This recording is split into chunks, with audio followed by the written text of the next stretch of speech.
들어갑니다. 감사합니다. 강구하는 역사 하나님이 이루어 주실 줄 믿습니다. 오늘 우리에게 주시는 말씀은 용서에 관한 말씀입니다. 고린도후서 2장 5절부터 11절까지 말씀을 본문으로 용서, 겨울을 지나 봄을 맞는 즐거움이라는 제목으로 말씀을 나누려고 합니다. 지난주에 우리가 용서에 대해서, 용서와 회개로 이루는 하모니에 대해서 말씀을 나눴고요. 지난주에는 요셉 이야기를 좀 읽었습니다. 구약에 어쩌면 아주 그렇게 긴 용서의 이야기가 없을 만큼 요셉의 이야기가 우리에게 용서에 대해서 알려줬는데요. 신약에도 많은 용서의 이야기들이 있습니다. 용서하라 뭐 이런 이야기 있는데 용서에 대한 사건, 그 사건이 있습니다. 제일 유명한 건 누가복음에 나오는 그 여인의 이야기입니다. 예수님 앞에 나와서 그 발을 눈물로 적시고 머리카락으로 그 발을 닦았던 그 여인의 이야기가 있어요. 하지만 그건 예수님이 너무 있을 때라 너무 좀 좋은 시간이고요. 아마 교회 시대, 우리처럼 교회 시대에 살고 있는 사람들, 그 사람들이 어떻게 용서하고 살았는지에 대한 말씀은 우리가 오늘 읽은 고린도후서 여기 2장 이 본문에 있습니다. 오늘은 그래서 용서에 대해서 좀 더 얘기를 해보려고 합니다. 하나님 우리를 용서하시고 또 우리가 하나님 닮는 사람들 되게 하시려고 우리에게 용서하라는 말씀을 하시는데, 그러니 우리가 용서를 배우려면 아무래도 하나님의 용서를 배워야 합니다. 세상 사람들도 용서해요. 아니면 용서하지 않기도 합니다. 그러면서 용서에 대해서 이런 저런 생각들을 우리에게 알려주는데, 우리가 세상이 말하는 용서도 잘 귀 기울여 드려야 되겠지만 어쩌면 하나님, 우리 아버지의 용서가 어떤 건지 그것을 먼저 보는 게 우리에게 유익할 겁니다. 오늘 용서에 대해서 하나님이 어떻게 하시는지 몇 가지를 좀 말씀드릴 겁니다. 하나님의 용서는 먼저 기억하셔야 돼요. 하나님의 심판을 막지 않으십니다. 하나님이 용서하셔요. 하나님이 용서하시는 하나님이요. 하지만 그렇다고 해서 하나님이 심판을 안 하시는 건 아닙니다. 하나님이 자기 자신을 드러내시는 곳이 있어요. 적어도 출애굽기 처음 시작해보면 하나님이 모세 앞에 나오셔서 모세가 누군지 모세에게 자기 자신을 알리십니다. 그때 나는 여호와 스스로 있는 자다 라고 말씀을 하셔. 그 말씀도 굉장한 계시지만 그 말씀을 이해하는 건 쉽지 않습니다. 조금 더 지나서 신의 산에서요, 하나님이 자기 자신의 이름을 알려주셔요. 그 이름이 굉장히 깁니다. 출애굽기 보시면 그 이름이 있는데요, 거의 김수한무 이 정도 식으로 나옵니다. 하나님이 말씀하시는 자기의 이름이에요. 이렇게 이름을 반포하십니다. 출애굽기 34장 5절부터입니다. 여호와께서 구름 가운데 강림하사 그와 함께 거기 서서 여호와의 이름을 반포하실세. 여호와 하나님이 자기의 이름을 알려주셔요. 이름은 이렇게 됩니다. 6절입니다. 여호와께서 그의 앞으로 지나시며 반포하시되 여호와로라 여호와로라. 자비롭고 은혜롭고 노하기를 더디하고 인자와 진실이 많은 하나님이로라. 인자를 천대까지 베풀며 악과 과실과 죄를 용서하나 형벌 받을 자는 견탄코 면죄하지 않고 아비의 악을 자여손 3, 4대까지 보응하리라. 이름 지문은 굉장히 길죠. 이게 여호와의 이름입니다. 자기 이름을 그렇게 반포하셔. 두 가지입니다. 하나는 용서하셔. 자비로우신 분이십니다. 하나님이 용서하신다고, 여호와는 용서하신다. 또 뭐라 그러셔? 여호와는 그 죄에 대해서 보응하신다 라고 말씀하셔. 여호와의 이름은 그 두 가지로 되어 있습니다. 그게 출애굽기에서 알려주시는 긴 이름입니다. 하나님 용서하셔요. 하지만 심판하십니다. 용서하시는 하나님이라고 해서 심판하지 않는 건 아닙니다. 우리는 이 사실을 받아들이기 어려울지 몰라도요, 모세는 이 말을 금방 알아들은 사람입니다. 민수기 13장, 14장 보면요, 이스라엘이 하나님께 어마어마한 죄를 짓습니다. 하나님이 주신 약속의 땅, 그 땅 앞에 서서요, 정탐꾼을 보내고 12명의 정탐꾼이 갖고 와서 한 그 보고 앞에 이스라엘이 하나님 앞에 죄를 져요. 하나님을 무시하는 거죠. 여호와를 원망합니다. 원망하면서 우리를 괜히 애굽에서 데려나와서 우리를 죽이려고 하신다고, 우리가 다시 애굽으로 돌아가겠다고 하나님을 완전히 무시하는 이야기를 합니다. 그때 여호와 하나님께서 화가 나셨어요. 그냥 그 말만 한 게 아닙니다. 그 말을 가로막는 갈렙이 앞에 서서요, 그러지들 마시라고, 하나님 우리에게 약속하셨으니 우리에게 그 땅을 주실 거라고, 우리가 가서 그 땅을 취할 수 있을 거라고 사람들의 마음을 돌려보려고 하지만 되지 않습니다. 사람들은 오히려 돌을 들어서 갈렙과 모세를 돌로 치려고 해요. 그때 하나님이 임재하시죠. 회막 가운데 임재하시며 모세에게 얘기합니다. 그 사람들에게 얘기할 필요도 없어요. 모세에게 하시는 말은, 모세야 내가 전염병으로 이 사람들 다 죽일 거다. 그리고 너 나와 함께 더 크고 위대한 나라를 만들러 가자라고 얘기합니다. 그때 모세가 하나님 앞에 나와서 엎드려서 기도하죠. 그러시면 안 된다고. 그러시면 안 된다고. 그러면서 모세가 하는 기도를 보면 모세는 여호와 하나님의 이름을 기억합니다. 민수기 14장 18절 모세의 그 중보의 기도의 마지막 쯤에 이렇게 되어 있습니다. 여호와는 노하기를 더디하고 인자가 많아 죄악과 과실을 사하나 형벌받을 자는 결단코 사하지 아니하고 아비의 죄악을 자식에게 갚아 3, 4대까지 이르게 하시리라 하셨나이다. 주는 사하신다고 하셨어요. 주는 또한 거기에 벌을 주신다고 하셨어요. 모세가 정확하게 기억하죠. 그리고 모세는 뭐라고 그 다음에 기도합니까? 19절 보면 구하옵나니 주의 인자와 광대하심을 따라 이 백성의 죄악을 사하시되 애굽에서부터 지금까지 이 백성을 사하신 것 같이 사하옵소서.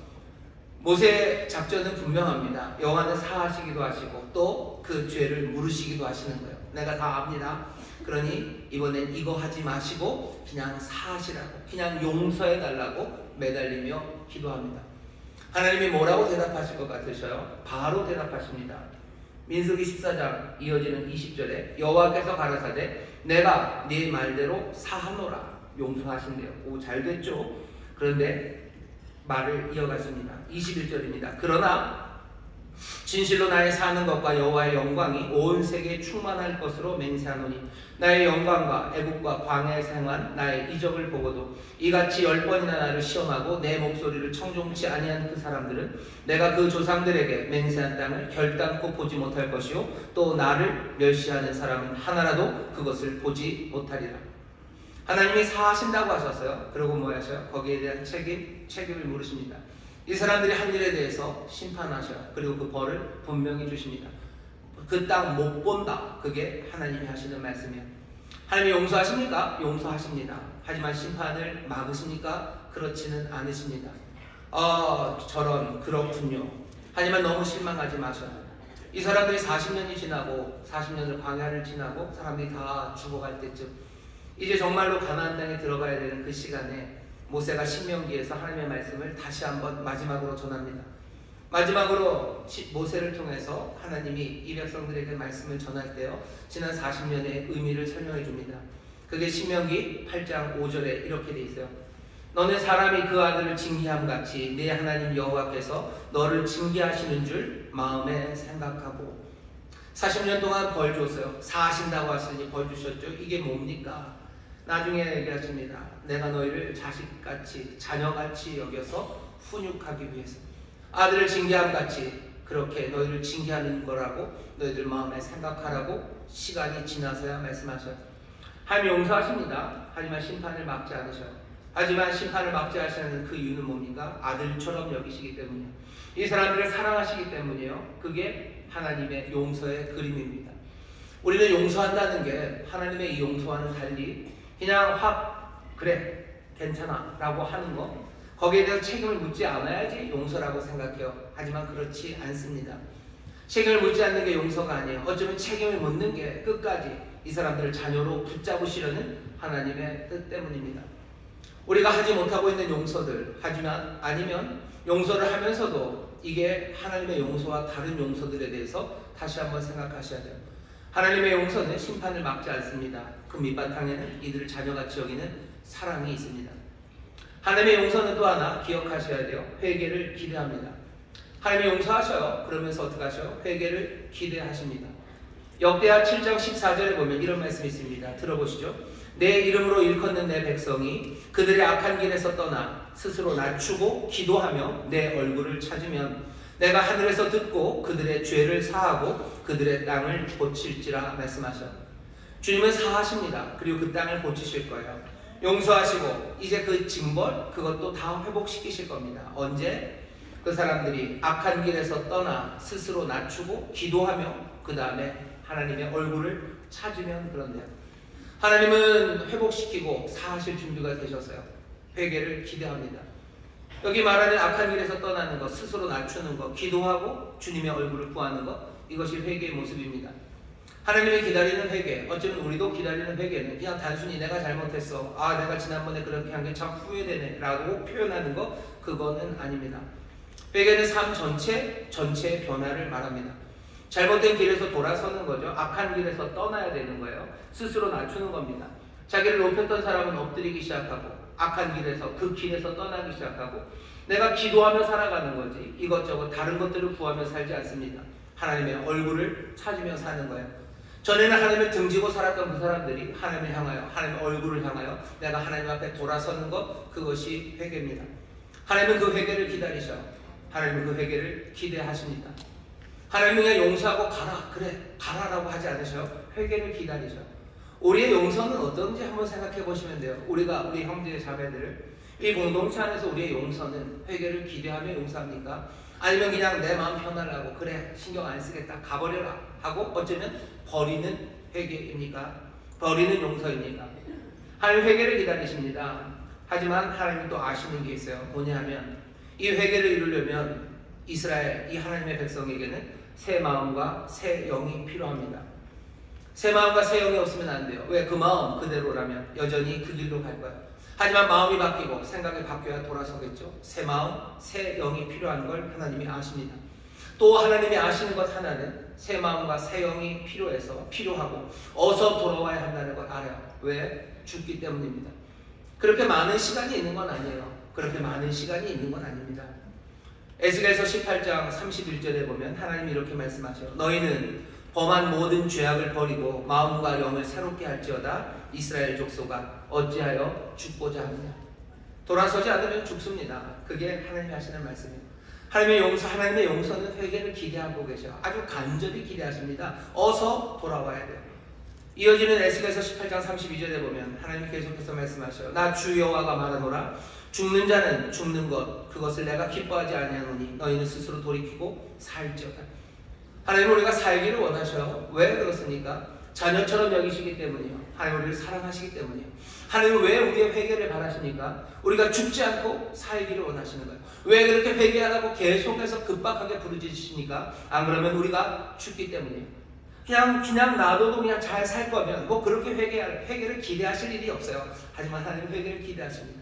이 사람들이 새 마음과 그리고 새 영으로 하나님 앞에 돌아오기를 스스로 겸비하기를 그 악한 길에서 떠나기를 기도하며 살기를 하나님만 바라보기를 그 삶이 전혀 바뀌어서 돌아오기를 하나님이 기다리셔.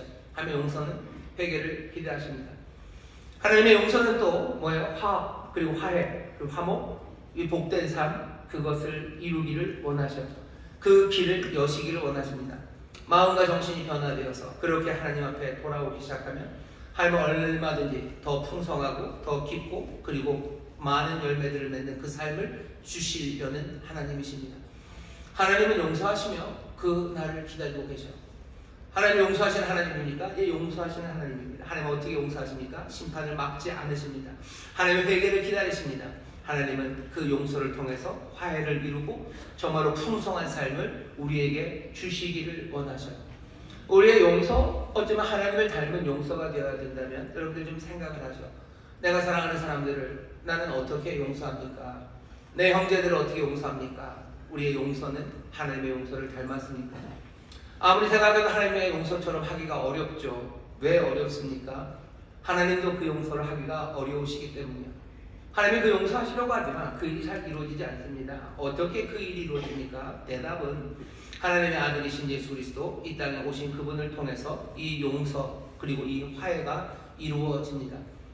예수님이 오셔서 어떻게 용서하시는지 보시오. 용서에 대한 행동들 도대체 용서가 어떻게 이루어지는지 예수님이 하시는 일들을 보십시오.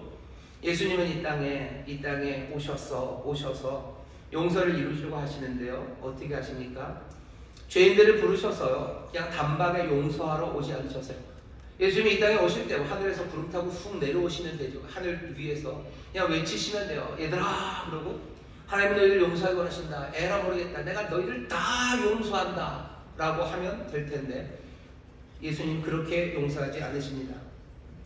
이 삶에 망가진 사람들이 있어요. 예수님이 누가복음 5장에서 그렇게 얘기하시죠. 병자들, 의원은 병자들을 위해서 온 거예요. 성한 사람을 위해서 온 게 아닙니다. 예수님이 이 땅에 죄로 말미암아 용서받지 못해서 여전히 심판 가운데 망가진 삶들이 있음을 알아요. 이 사람들이 이 심판이 어떻게 회개를 통해서 용서받고 그래서 복된 삶을 살아야 되죠. 이 하나님 아버지의 뜻을 이루러 주님이 오셨습니다. 죄로 인하여 망가진 사람들에게 오셨어요. 그럼 오셔서 뭐 하시면 됩니까? 용서하면 될 것 같죠? 그렇게 하지 않으십니다. 누가복음 5장 32절에 보면 예수님이 이렇게 얘기하셔요. 내가 의인을 부르러 온 것이 아니래요. 죄인을 불러. 어떻게 하게 하신다고요? 회개시키러 왔노라 말씀하셔요. 죄인을 불러서 내가 용서하러 왔노라 라고 안 하십니다. 죄인을 불러서 뭐요? 회개하러 왔노라. 회개시키러 왔다고 얘기하셔요. 예수님이 이 땅에 오셔서 처음으로 외쳤던 말씀은 용서한다. 너희가 이제 복 받아라가 아니에요. 회개해라. 천국이 가까웠다. 라고 말씀하십니다. 하나님이 심판하시고 그 용서가 심판을 배제하지 않으시고 하나님은 그 용서 가운데 우리의 회개를 기다린다고 하셨죠. 그 일 그대로 이루러 오신 겁니다. 회개 없이는 용서 없습니다. 주님이 이 땅에 오셔서 하시는 일이에요. 죄인들을 회개하게 하기 위해서 오셨어요. 오늘 이 자리에서 주님이 하시는 일, 우리를 회개하게 하시는 일입니다. 회개형을 보시고 말씀으로 우리에게 보이시고 그 찬란하고 영광스러운 삶, 빛을 비추셔서 우리의 어둠을 깨닫게 하시고 우리에게 새 마음과 새 영을 주셔서 우리로 돌아서게 하시는 것, 그것이 주님이 하시는 일이에요. 아버지의 용서는 어떻게 이루어집니까? 아들이신 예수 그리스도를 통해서 이루어져요. 죄인인 사람들, 병든 사람들, 그 죄인들을 예수님 불러서 회개시키러 오셨대요. 회개, 용서 없이는 안 될 겁니다. 예수님의 용서, 그 용서는 그럼 어떤 반응, 어떤 결과를 낳습니까? 용서받은 사람들은 어떻게 해요? 내가 너 용서했다. 그럼 그냥 훅 가버리는 것 같죠? 그렇지 않습니다. 예수님의 용서에 대한 올바른 반응은요, 자유함으로, 어쩌면 뭐든지 할 수 있는 대로 가버리는 게 아닙니다. 그 용서에 대한 반응은 사랑입니다. 누가복음 7장 36절부터 50절까지 보면 어쩌면 아름다운 이야기 하나가 있습니다.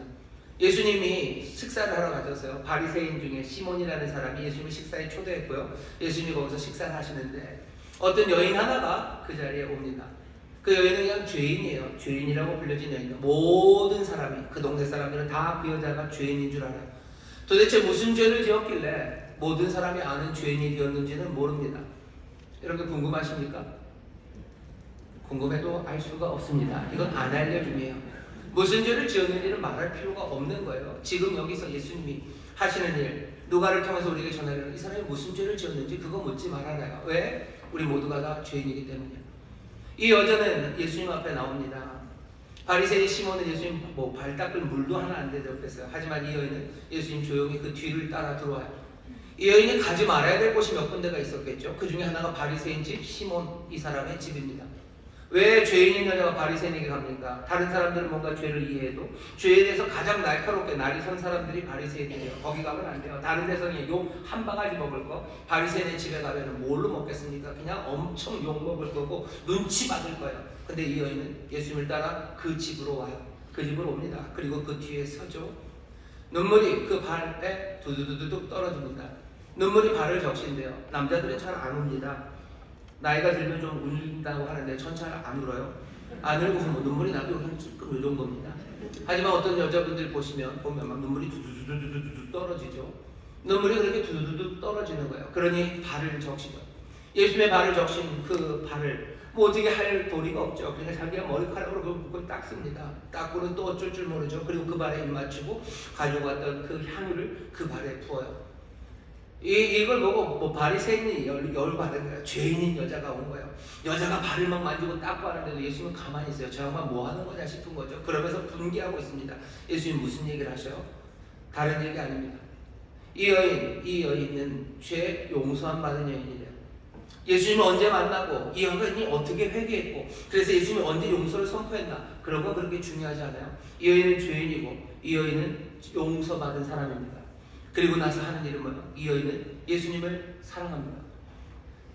용서함 받았다고 해서 어디 멀리 떠나가지 않아요. 이 여인은 예수님을 뒤따르기 시작해요. 이 용서가 사람을 어디로 보내는 게 아니에요. 그냥 끌어당기는 거죠. 사랑입니다. 애정입니다. 하나님이 우리를 용서하셔서 우리를 어디로 보내고 싶은 게 아니에요. 어쩌면 사랑이 없다면 그래 용서한다 그냥 가라 라고 할 거예요. 같이 있을 마음이 없으면 그냥 회개하고 아무것도 없어도 그래 됐다 가라 라고 할 거예요. 하지만 예수님이 이 여인을 용서하는 그 용서는 그런 용서가 아니었죠. 그러니 그 결과도 어떻습니까? 사랑을 낳습니다. 예수님의 용서는 사랑을 낳아요. 예수님께서 또한 용서에 대해서 직접 가르치시죠. 지난주에 읽었던 말씀입니다. 누가복음 17장에 누가복음 17장 말씀 보면 예수님이 용서에 대해서 분명하게 가르치시는 말씀이 있습니다. 17장 3절부터 제가 읽겠습니다. 너희는 스스로 조심하라. 만일 내 형제가 죄를 범하거든 경계하고 회개하거든 용서하라 라고 말씀하셔요.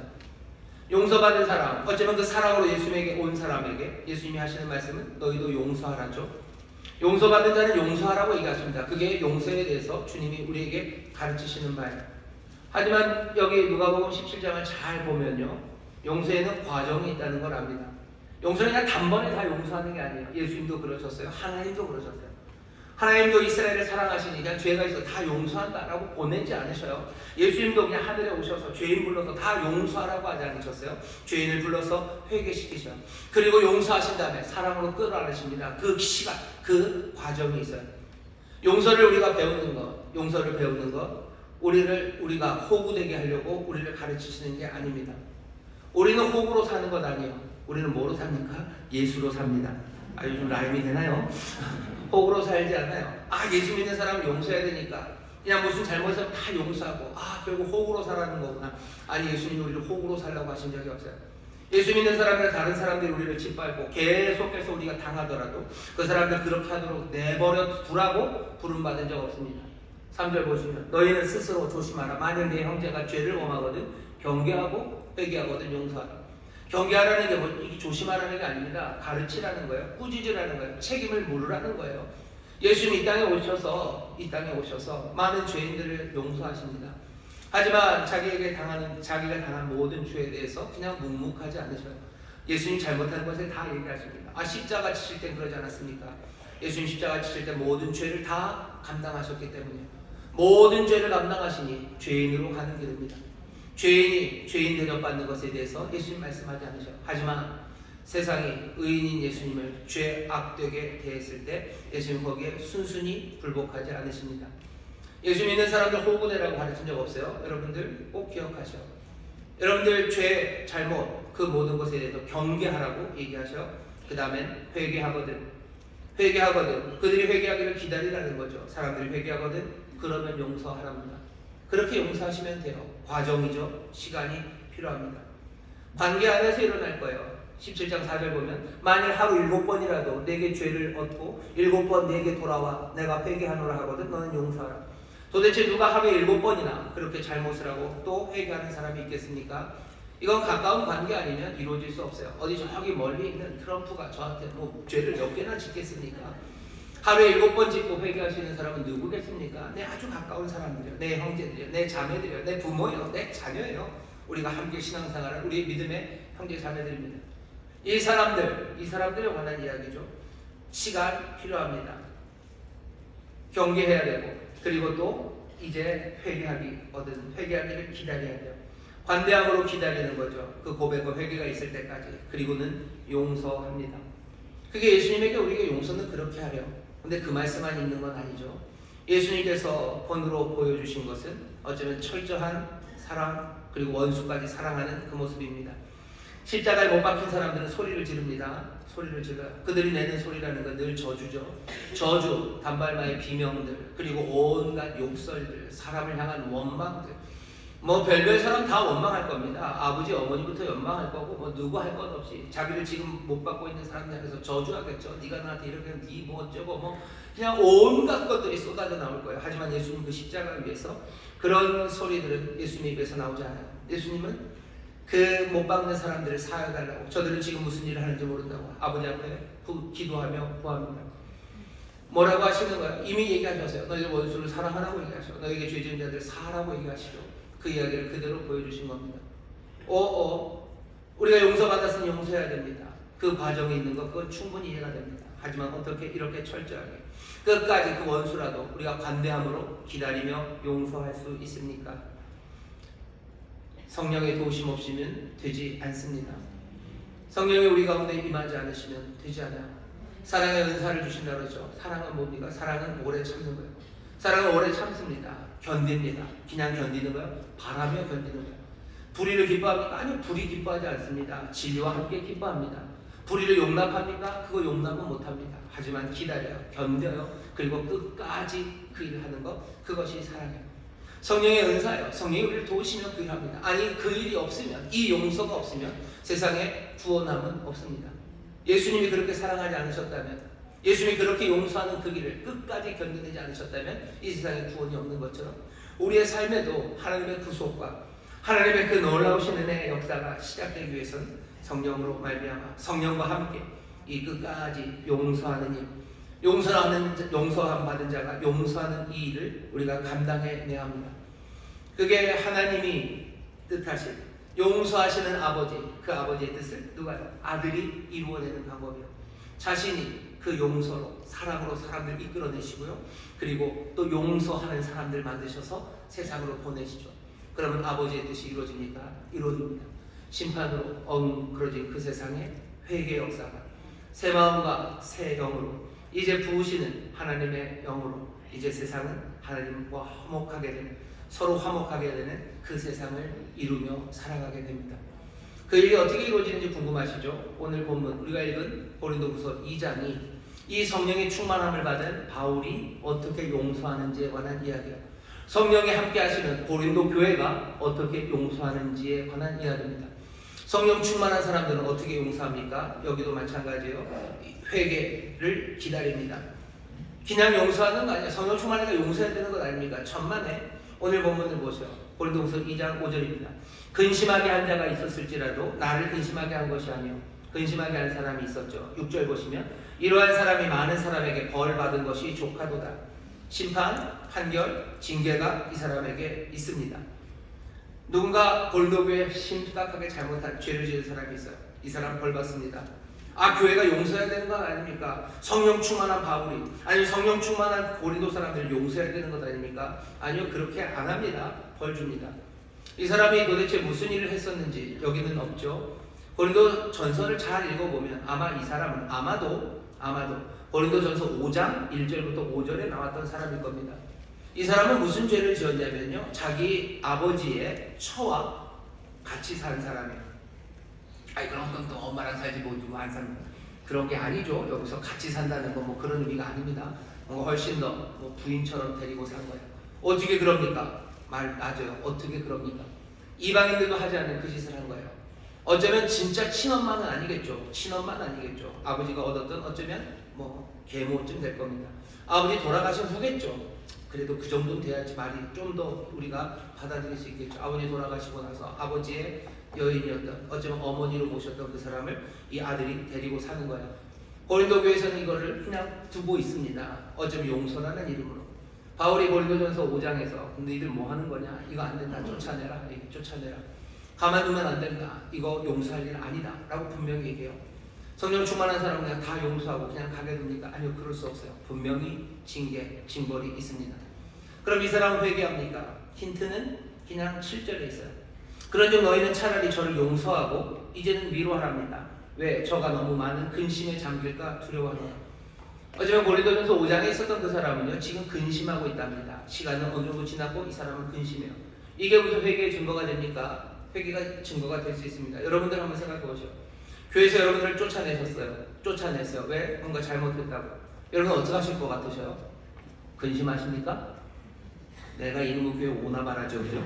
내가 이놈의 교회 오나 말아. 그래서 안 믿고 말지. 그냥 가버릴 거예요. 근데 이 사람은 근심하고 있어요. 근심. 갑니까? 안 갑니다. 여전히 교회 안에 있으면서 그냥 괴로워하고 근심하고 있어요. 근심하고 있다는 건 이 사람이 이전의 행실을 버렸다는 거죠. 어쩔 줄 몰라 하죠. 그리고 힘들어 하죠. 이제 말합니다. 차라리 저를 용서하고 이제는 위로해라. 8절입니다. 그러므로 너희를 권하노니 사랑을 저희에게 나타내라. 이제 그를 다시 사랑하라. 이만하면 됐다. 받아들여라. 어쩌면 징계, 처음에 그 징계의 목적도 이 사람을 받아들이려고 하는 거예요. 어떻게 그럴 수 있습니까? 우리가 잘나고 긍휼이 많아서가 아니에요. 10절 보시면 너희가 무슨 일이든지 네게 용서하면 나도 그리하고 내가 만일 용서한 일이 있으면 용서한 그것은, 용서는 어떻게 이루어진 거예요? 너희를 위하여 하나님 앞에서, 그리스도 앞에서 한 것이니. 그리스도 앞에서 한 겁니다. 나를 용서하시는 그분 앞에서, 나를 용서하시는 그분의 눈 앞에서 내가 그분의 눈을 보며 내가 용서하지 않을 수 없어요. 그 은혜 안에서 용서합니다. 이 용서, 그래서 사랑을 내보이는 일은요, 굉장히 중요한 일입니다. 왜? 그렇게 하지 못하게 하는 게 사단의 괴계예요. 사단의 괴계, 이 괴계를 우리가 알지 못하는 바가 아니랍니다. 우리가 알지 않냐라는 강조죠. 부정의 부정, 아주 강한 문제. 우리가 안다. 용서하지 못하게 하는 것, 이게 사단이 기뻐하는 일이고 우리를 죽게 하는 일인 걸 우리가 안다요. 그러니 아주 강력하게 용서를 말하는 겁니다. 강력하게 회개할 수 있도록 심판을 말하더니 이제는 강력하게 용서하라고 얘기합니다. 그래야 사랑으로 그 사람들을 품을 수 있답니다. 고린도후서 2장에 나오는 이 용서의 모습은 하나님의 용서, 그리고 예수님께서 우리에게 보이시고 또 우리에게 명하신 바 그 맥락 안에 그대로 들어갑니다. 오늘 이 말씀들을 보면서 우리가 생각해야 될 것은 우리의 용서의 목적입니다. 용서는 그 화해가 목적이 되어야 됩니다. 화해가 목적이 된다면 용서는 죄를 봐주는 게 아니야. 죄를 봐주지 않습니다. 죄인을 떠나보내는 게 아니에요. 우리 용서하면 그냥 봐준다고 그러는 거죠. 봐주는 걸 냈고 그냥 가게 두는 거예요. 네가 책임질 일이 있지만, 네가 부적절한 일을 해서 네가 책임질 일이 있지만 난 널 용서한다. 그러니 너 가도 된다 라고 내보내주는 거, 그게 용서인 것처럼 생각해요. 하지만 하나님의 용서는 그렇지 않아요. 하나님의 용서, 아까 생각난 용서하십니다. 하지만 심판하십니다. 자녀처럼 훈계하기 위해서 회개를 바라십니다. 그 마음과 생각, 그것을 바꿔서 주님 앞에 다시 돌아오기를 기다리시는 거예요. 그렇게 돌아온 사람들에게 하나님 얼마든지 화목, 그리고 하나님의 생명을 주실 준비가 되어 있어요. 용서의 목적은 뭡니까? 용서하시는 하나님은 우리와 화목하기를 원하시는 하나님이셔. 우리가 용서에 대해서 그려지는 그림은 어쩌면 그냥 훈방 좋지 않은 판사의 그림이 아닙니다. 그냥 너 잘못했지만 뭐 있지만 이번만 봐준다, 훈방 가버려, 가도 돼 라고 보내주는 것, 우리 용서를 그렇게 생각해요. 세상에 그런 용서도 필요합니다. 하지만 우리 아버지 하나님이 우리를 향한 용서, 또 정말로 예수 그리스도 하나님의 아들께서 아버지의 뜻을 이루기 위한 용서, 그 용서는 그런 그림은 아니에요. 그러니 우리도 뭔가 우리에게 잘못한 사람을 훈방 조치해서 내보내는, 너 잘못했지만 괜찮아 가 라고 보내주는 그 그림 아닙니다. 우리가 용서받을 때도 마찬가지야. 하나님이 우리를 그렇게 용서하셔서 내보낸 거 아닙니다. 그렇게 내보내진 사람이라면 그냥 세상에 나가서 이제는 즐겁게 살면 돼요. 와, 용서받으니 즐겁게 산다. 용서 그만큼 좋은 용서가 아닙니다. 그냥 그것만 해도 좋은데요. 아니, 좀 더 들어보죠. 우리가 이 말씀 가운데 하나님의 용서, 예수님의 용서, 우리에게 명하신 그 용서의 그림을 잘 보면요, 우리를 용서하시는 그분, 그 하나님은 우리 훈방 좋지 않은 판사가 아니에요. 우리를 용서하시는 그 하나님의 모습이 어쩌면 아름답게 그려지는 것은 자기 자녀를 돌보는 아버지의 비유입니다. 누가복음 15장에 보면 탕자의 비유가 나와요. 아들이 아버지한테 잘못했습니까? 죄를 지었죠. 아버지는 용서하십니까? 예, 용서하십니다. 용서하셨으니까 다리 몽둥이를 안 부러뜨려 놓으셨죠. 용서하셨으니 그냥 어떻게 호적에서 안 파셨죠. 용서하셔. 하지만 심판하십니까? 심판하십니다. 어떻게 심판하셔요? 그냥 가게 내버려 두신 거예요. 이 아들이 그 돈 들고 가면 인생이 어떻게 될지 아버지 모릅니까? 뻔히 압니다. 그냥 불 보듯이 뻔합니다. 그런데도 보내는 거죠. 그 심판, 그 자리로 가고. 하나님이 우리의 죄를 심판하실 때 꼭 우리의 다리를 뭐 이잡듯이 택택택 부러뜨리시면서 하시는 건 아니에요. 그냥 내버려 둬도 그냥 심판의 자리로 갑니다. 여기 심판을 받던 그 사람, 그 작은 아들이 어떻게 되죠? 회개하는 거예요. 마음이 돌이킨 거예요. 그냥 고생하다 돌이켜졌어요. 내가 이제 아버지께로 향합니다. 아버지를 떠나 등 돌렸던 그 아들이 그냥 만신창이가 되었어요. 아버지를 향하기 시작해요. 내가 가던 길을 떠나 스스로 겸비하여 내가 기도하며 내가 아버지께로 내가 돌아오기 시작하는 거예요. 자, 이제 용서는 어떻게 이루어집니까? 아버지는 누가복음 15장 20절입니다. 아직 상고가 먼데 서로 거리가 멀어 아버지가 그를 보고 측은히 여겨 달려가 목을 안고 입을 맞춥니다. 내가 너 용서한다. 그러니 이제 너 알아서 잘 가도 된다 라고 하지 않으셔요. 목을 안으셔요. 그리고 입을 맞춥니다. 목을 끌어안는다는 건 뭐죠? 안 보내겠다는 거예요. 안 보내는 거예요. 목을 끌어안고 입을 맞추십니다. 사랑은, 하나님의 용서는 우리를 자유롭게 보내려는 게 아니에요. 그냥 끌어안으시려는 거예요. 목을 안으시려는 거예요. 우리에게 입 맞추기 위해서 용서하시는 겁니다. 하나님이 우리를 용서하셔요. 우리를 용서하시는 게 그냥 하나님의 생명책이라는 그 두꺼운 책에다가 네 이름 하나 써줄게. 너 나중에 잘 놀다가 그냥 와라. 나중에 들어오면 여기 네 이름 있다고 얘기하고 들어오면 돼. 라고 하시는 게 아닙니다. 여기 이 용서는요, 정말로 아들을 걱정하는, 사랑으로 걱정하고 긍휼히 여기시는 아버지의 그 눈에서 흐르는 기쁨의 눈물, 그 눈물과 뒤범벅이 된 아버지의 입맞춤입니다. 그게 용서예요. 우리의 목을 끌어안으시고 우리에게 입맞추십니다. 용서는 그렇게 그려져요. 그러니 판사에게 훈방조치받고 나간 사람일 수 없어요. 아버지에게 그렇게 아버지가 나를 끌어안고 내 목을 안고 내게 입맞추기 시작하면 내 삶은 아까 누가복음 7장에 그 여인처럼 되는 거예요. 그 발에 눈물이, 그리고 내 머리카락, 아니 무엇이라도 그 앞에 사랑하는 사람, 아버지를 사랑합니다. 내가 주님을 사랑합니다. 잃어버렸던 자, 그 사람들이 다시 되찾아지는 것, 그것이 용서입니다. 용서는 화목을 위한 거예요. 하나님은 그렇게 용서하셨어요. 그리고 우리에게도 그렇게 용서하시기를 원하죠. 이 그림이 잘 안 이루어집니다. 이 그림이 잘 안 이루어져요. 먼저는 어디서 이루어지겠습니까? 성령으로 충만한 그 공동체 안에서 이루어지는 거예요. 믿음의 가정 안에서, 여기 이곳에서 그 용서를 받은 사람들이 예수님 말씀하신 것처럼 어떻게 하셔? 너희 스스로 조심해라. 너희 형제가 너에게 범죄하거든 어떻게 하려? 너 경계하고, 그리고 회개하거든 너 용서해라. 하루에 너에게 7번 죄를 얻고 다시 또 7번 와서 너희가 회개했다고 말하거든 너 용서해라 라고 말씀하셔. 용서, 어쩌면 겨울을 지나서 봄을 맞는 즐거움입니다. 사람들이 용서하지 못하는 이유가 많아요. 용서하지 못하고 원망하고 미움으로 삽니다. 원망하는 거죠. 원망은 저 사람 죽기를 바라는 거예요. 저 사람이 죽기를 바라면서 내가 죽어가는 거, 그게 원망입니다. 미움은 뭡니까? 그냥 암흑이에요. 그건 어둠에 살아가는 거예요. 암흑과 어둠, 그리고 그 원망의 슬픔에서 용서하기 시작하면 그때부터 봄이 시작됩니다. 어둠에서 빛으로 나오는 거예요. 꽁꽁 얼었던 것들이 이제 움직이기 시작하는 거예요. 끌어안기 시작하고 새 소망과 즐거움으로 나아가기 시작하는 겁니다. 우리가 하나님의 긍휼, 그 자비하심과 그 용서를 받아서 이제 다른 이들을 용서하기 시작하면 하나님의 그 빛과 그 따스함이 우리의 삶에, 그리고 그들의 삶에 비춰지기 시작합니다. 용서하는 사람들이 가는 곳마다 어둠이 물러가고 빛이 비춰지기 시작해요. 용서하는 사람들, 그 사람들이 가는 곳마다 얼었던 것들이 풀려지기 시작합니다. 겨울을 지나 봄을 맞는 즐거움, 그 즐거움을 누리시기를 주의 이름으로 축원합니다. 내일이 입춘입니다. 내일부터 날씨가 추워진대요.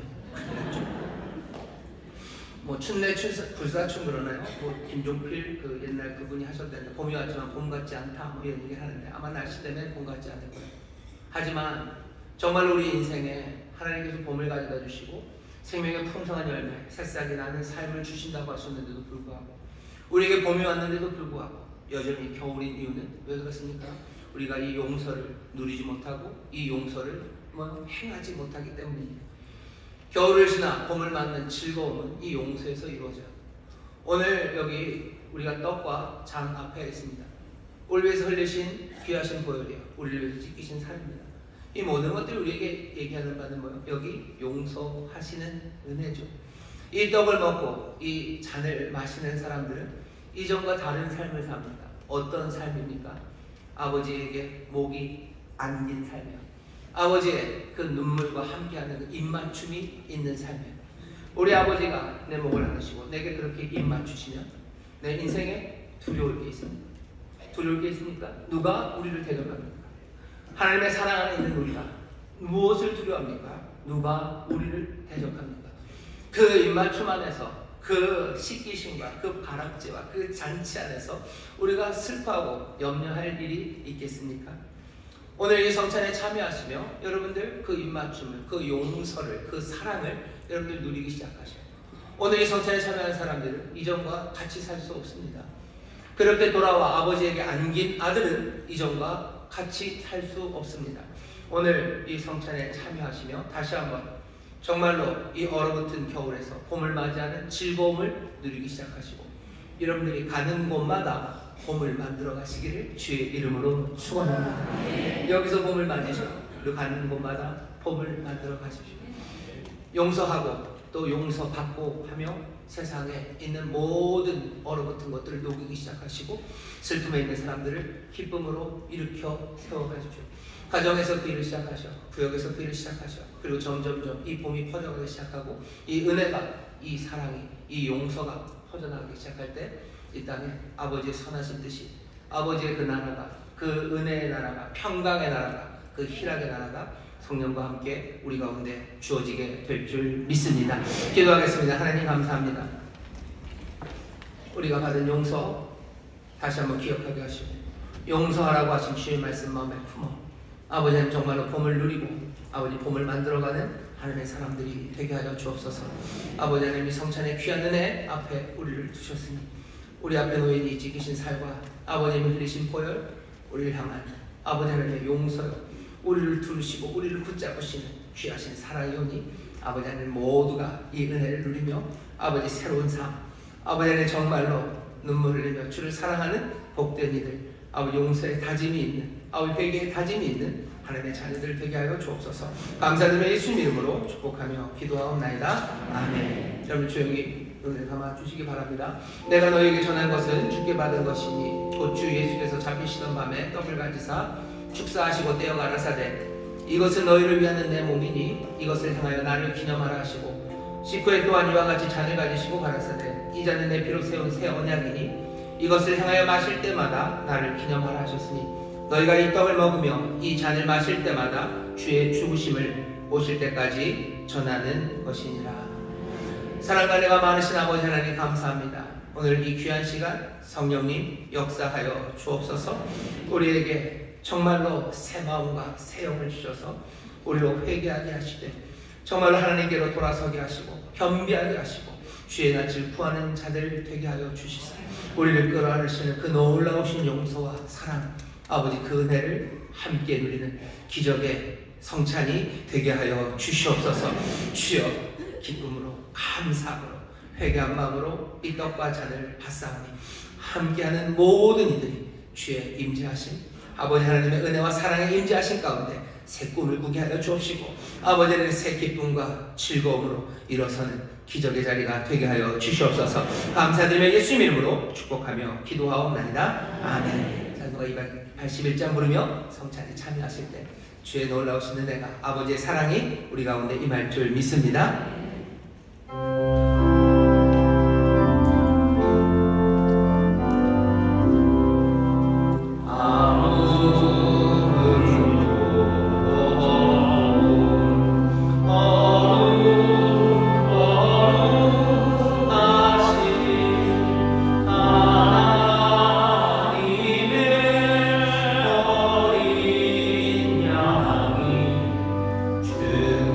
주님을 다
우리 설리신 주님의 보혈 생명의 떡과 언약의 잔을 우리가 함께 먹고 마셨습니다.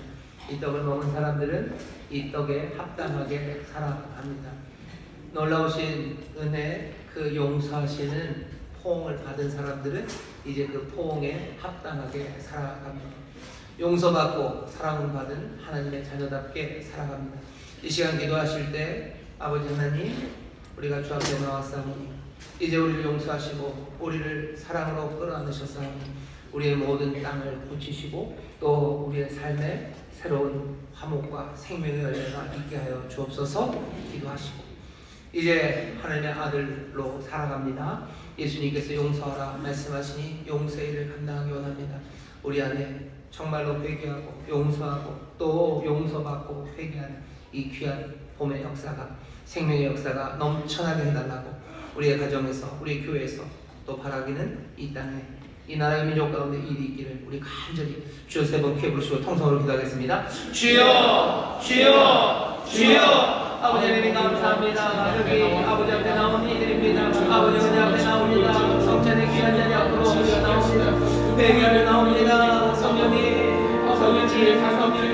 우리에게 새 마음과 새 힘을 주시고 새 생명을 주시고 아버지 하나님 주의 은혜를 아버지 하나님 용서하며 아버지 말씀을 붙잡아 나옵니다. 아버지